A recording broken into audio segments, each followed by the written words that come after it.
సీమా హైదర్ ఈ పేరు తెలియని భారతీయుడంటూ ఎవ్వరూ ఉండరు. పబ్జీ ద్వారా పరిచయమైన తన ప్రియుడు సచిన్ మీనా కోసం గతేడాదిలో పాకిస్తాన్ నుంచి అక్రమంగా భారత్లోకి చొరబడి ఆ మహిళ దేశవ్యాప్తంగా పెను సంచలనానికే తెరలేపింది. కొంతకాలం పాటు యావత్ దేశం ఈ మహిళ గురించి చర్చించుకుంది. మొదట్లో ఆమె ఒక సీక్రెట్ ఏజెంట్ అయ్యుండొచ్చన్న అనుమానాలు వ్యక్తమయ్యాయి. కానీ ఆ తర్వాత కాదని తేలింది. ప్రియుడి కోసమే ఆమె భారత్కు వచ్చినట్టు తేలింది. తన ప్రియుడు సచిన్ ని వివాహమాడి దాంపత్య జీవితాన్ని సాఫీగా కొనసాగిస్తున్న సీమా హైదర్ ఇప్పుడు కొత్త సంవత్సరం సందర్భంగా ఒక అనూహ్యమైన వార్తను పంచుకుంది. ఇప్పటికే 4 పిల్లలకు తల్లి అయిన సీమా హైదర్ తాను మళ్లీ గర్భవతినని, తన భర్త సచిన్ బిడ్డకు తల్లిని కాబోతున్నానని తెలిపింది. ఒక ప్రైవేట్ ఛానల్ కు ఇచ్చిన ఇంటర్వ్యూలో ఆమె ఈ వార్త చెప్పింది.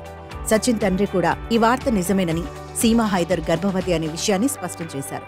సీమా గర్భం దాల్చిందన్న విషయం తెలిసి తాను ఆమె చేతుల్ని చూశానని, ఆమెకు అబ్బాయి పుడతాడని అనిపిస్తోందని పేర్కొన్నారు.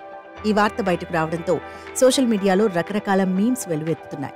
నెటిజన్లు ఈ జంటకు శుభాకాంక్షలు తెలుపుతూనే పాకిస్తాన్ని ట్రోల్ చేస్తున్నారు. ఈ వార్త విన్నాక పాకిస్తాన్ దద్దరిల్లిపోయి ఉంటుందని కామెంట్లు పెడుతున్నారు. ఇదే సమయంలో అంజు నస్రుల్లా జంటని తెర మీదకు తీసుకొస్తూ మీ వంతు ఎప్పుడు వస్తుంది అని నస్రుల్లాని అంజు ప్రశ్నిస్తున్నట్టుగా కామెడీ మీమ్స్ షేర్ చేస్తున్నారు. ఈ నేపథ్యంలో సీమా హైదర్ అనే హ్యాష్ ట్యాగ్ మళ్లీ ట్రెండ్ అవుతోంది.